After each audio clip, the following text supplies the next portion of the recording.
I naturen finner vi noen av de beste klasserommene vi har. Naturen som læringsarena samler forskere, lærere og frivillige over hele landet for å gi barn og unge opplevelser av naturglede, mestring og fellesskap. Målet er en mer praktisk skolehverdag, der kunnskap, kompetanse og kvalitet står i sentrum. Som prosjektleder så oppleves dette prosjektet både meningsfullt, viktig og nødvendig. Jeg er veldig stolt av engasjementet blant våre samarbeidspartnere, og den innsatsen som legges ned i prosjektet.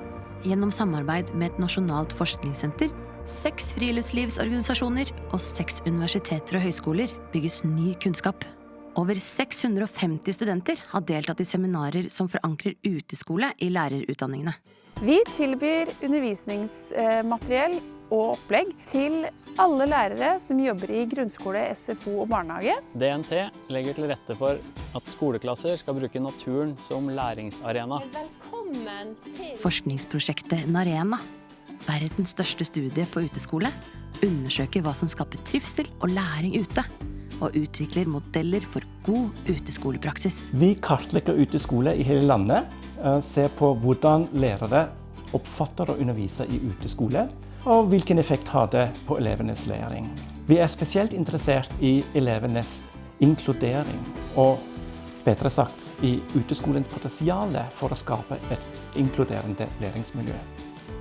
Uteskole handler om å ta læringen ut og bringe naturen inn i skolehverdagen. Uteskole er veldig bra for utdanning, med tanke på at det gir mye mer praktisk undervisning til elevene. Barna får mye mer aktivisering.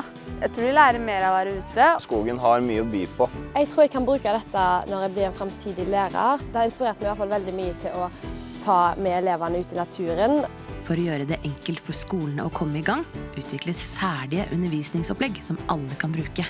Digitale ressurser som allemannsretten gir lærere verktøy til å skape egne naturopplevelser i sitt nærmiljø året rundt. Kampen om Huldreskogen, en komplett gratis musikal for alle skoler, gir barn en unik inngang til temaer som naturglede og miljøbevissthet. Vi skal ødelegge skogen. Det er viktig å ta vare på skogen, fordi man kan lære å leke og plukke bær og blomster og ha det gøy! Jeg tror det er mye enklere for elever å lære når du faktisk får gjøre det selv ute i naturen, i stedet for at du sitter inne i et klasserom og bare får høre om det, men at du faktisk går ut i naturen og praktiserer det. Så jeg tror det er ganske viktig å få elevene ut. Naturen som læringsarena bygger bro mellom teori og praksis. Kartet som nå er tegnet opp, vil veilede oss og sikre naturens naturlige plass i skolen. Naturen som læringsarena for en skole med mer naturglede, fellesskap og mestring.